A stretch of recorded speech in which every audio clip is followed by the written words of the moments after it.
Hi friends, welcome back to our channel. आज की इस वीडियो में हम सॉलिड डिज़ाइन प्रिंसिपल्स के बारे में डिस्कस करेंगे। If you are preparing for technical interviews तो ये टॉपिक आपके लिए बहुत इंपॉर्टेंट है। और मैं ये इसलिए कह सकती हूँ बिकॉज जब मैं इंटरव्यूज के लिए अपेयर हुई हूँ तो मुझसे भी ये टॉपिक पूछा गया है और मैं खुद भी इंटरव्यूज कंडक्ट करते हुए ये टॉपिक ज़रूर पूछती हूँ। इस वीडियो में आप देखने वाले हैं कि सॉलिड डिज़ाइन प्रिंसिपल्स होते क्या हैं, इनकी नीड क्या है, किस तरह के एडवांटेजेस ये प्रोवाइड करते हैं और जो ये सॉलिड एक्रोनिम है ये क्या डिस्क्राइब करता है। तो सबसे पहले हम जान लेते हैं कि इसका ओरिजिन कहाँ से हुआ था, राइट। तो सॉलिड डिज़ाइन प्रिंसिपल्स का ओरिजिन हुआ था 2000 में रॉबर्ट सी मार्टिन के द्वारा। उन्होंने जब अपने एस्से में इसको डिस्क्राइब किया था एंड एस्से का नाम था design principles and design patterns. ठीक है, तो उन्होंने कुछ डिज़ाइन प्रिंसिपल्स हमें बताए, डिज़ाइन पैटर्न्स दिए कि किस तरह आप सॉफ्टवेयर को क्रिएट करते हुए कुछ डिज़ाइन प्रिंसिपल्स को फॉलो करिए एंड वहाँ से इसका ओरिजिन हुआ। बट जो ये सॉलिड एक्रोनिम है ये रॉबर्ट सी मार्टिन ने नहीं दिया था, ये दिया था माइकल फेदर्स ने। उन्होंने इस एक्रोनिम को इंट्रोड्यूस किया एंड तब से हम इसे यूज करते हुए आ रहे हैं।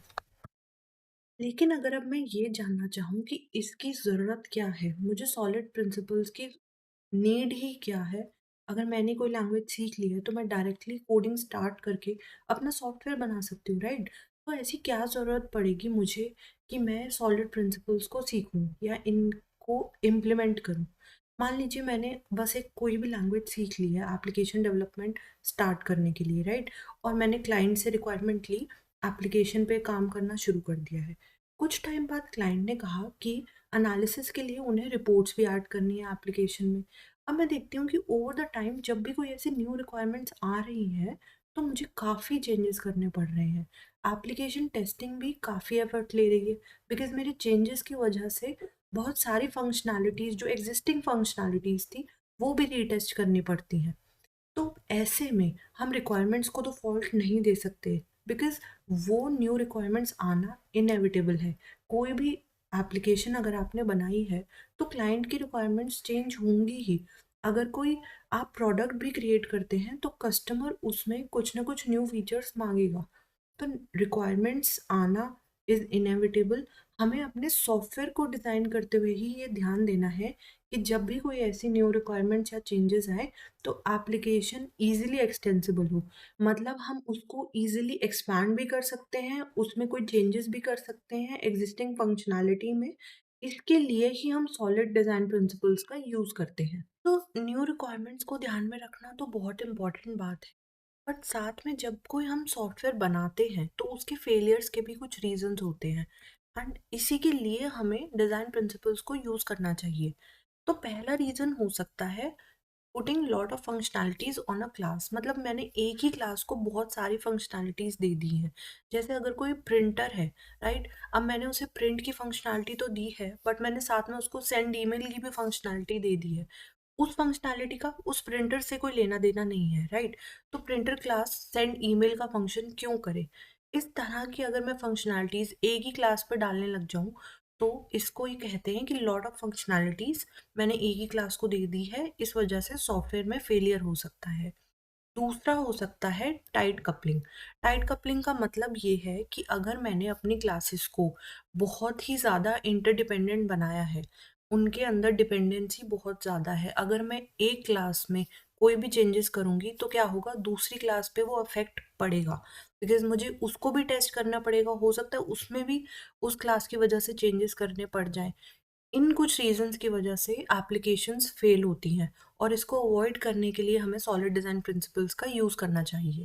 तो जब हमने समझ लिया है कि क्यों हमें सॉलिड डिज़ाइन प्रिंसिपल्स की नीड पड़ती है, उसके बाद हम ये देख लेते हैं कि इनकी एडवांटेजेस क्या हैं, राइट।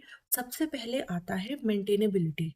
अगर किसी ऑर्गेनाइजेशन का कोई भी सॉफ्टवेयर है तो उसे मेंटेन करना बहुत ज़रूरी है बिकॉज हर रोज़ ऑर्गेनाइजेशन का बिजनेस तो बढ़ ही रहा है, तो सॉफ्टवेयर में न्यू चेंजेस आएंगे। इसके लिए एक maintainable application banana is very important, जो हम सॉलिड डिज़ाइन प्रिंसिपल से अचीव कर सकते हैं। नेक्स्ट है टेस्टेबिलिटी। अब कोई भी बड़ी एप्लीकेशन है तो उसको टेस्ट करना उतना ही इम्पॉर्टेंट है। सारी फंक्शनैलिटीज़ को हमें टेस्ट करना पड़ता है और आजकल हर कोई टेस्ट ड्रिवन डेवलपमेंट यही अप्रोच फॉलो कर रहा है। सॉलिड डिज़ाइन प्रिंसिपल्स को यूज़ करके हम ऐसी एप्लीकेशंस बना सकते हैं जिससे सारी फंक्शनैलिटीज़ अच्छे से टेस्ट हो पाए। नेक्स्ट है फ्लेक्सिबिलिटी। अगर कोई भी न्यू चेंजेस ऐड कर रहे हैं हम एप्लीकेशन में, या फिर एग्जिस्टिंग फंक्शनैलिटीज़ को हम चेंज कर रहे हैं, तो इसका ये मतलब है कि जो हमारी एप्लीकेशन है वो अच्छे से फ्लेक्सिबल बनी है। ये हमारा मेन मोटिव रहता है, एक फ्लेक्सिबल एप्लीकेशन डेवलप करना। और अगर हमारा डिज़ाइन अच्छा है एप्लीकेशन का, तो हमारी जो एप्लीकेशन होगी वो फ्लेक्सिबल ही बनेगी। इसके बाद है पैरेलल डेवलपमेंट। अगर मेरे पास कोई भी एप्लीकेशन है, उसमें मल्टीपल लोग काम कर रहे हैं, मल्टीपल टीम्स भी काम कर सकती हैं, तो मैं ये तो नहीं कह सकती कि सारी टीम्स एक साथ एक ही मॉड्यूल पे काम करने लग जाए। ऐसा तो पॉसिबल ही नहीं है। उनको मल्टीपल मॉड्यूल्स पे काम करना होगा। इसलिए मुझे अपनी एप्लीकेशन का डिज़ाइन ऐसा बनाना पड़ेगा कि मल्टीपल टीम्स मल्टीपल मॉड्यूल्स पे काम कर पाएँ। और ये मेरे सॉलिड डिज़ाइन प्रिंसिपल से ईज़िली अचीवेबल है। तो ये कुछ एडवांटेजेस थी सॉलिड डिज़ाइन प्रिंसिपल्स की, जो हमने अभी डिस्कस करी हैं। तो जैसे हमने ये समझ लिया है कि सॉलिड डिज़ाइन प्रिंसिपल्स की ज़रूरत क्या पड़ती है, किस तरह के एडवांटेजेस ये प्रोवाइड करते हैं। बट इतनी देर से हमने ये नहीं देखा कि सॉलिड एक्रोनिम क्या डिस्क्राइब करता है। तो इसके लिए हम ये समझते हैं कि जो ये सॉलिड एक्रोनिम है, वो एक ही डिज़ाइन प्रिंसिपल को डिस्क्राइब कर रहा है, क्या ये कुछ मल्टीपल डिज़ाइन प्रिंसिपल्स हैं जो हमें दिए गए हैं इस एक्रोनिम के थ्रू। तो यहाँ पे मेरे पास जो सॉलिड एक्रोनिम है, उसमें 5 डिज़ाइन प्रिंसिपल्स बेसिकली फॉलो हम करते हैं। सबसे पहला है एस से सिंगल रिस्पॉन्सिबिलिटी प्रिंसिपल। उसके बाद आता है ओपन क्लोज प्रिंसिपल। देन है Liskov of substitution principle, interface segregation principle, और फिर लास्ट में आता है डिपेंडेंसी इन्वर्जन प्रिंसिपल। तो बेसिकली जो मेरा सॉलिड एक्रोनिम था, वो ये 5 प्रिंसिपल्स को डिस्क्राइब कर रहा है।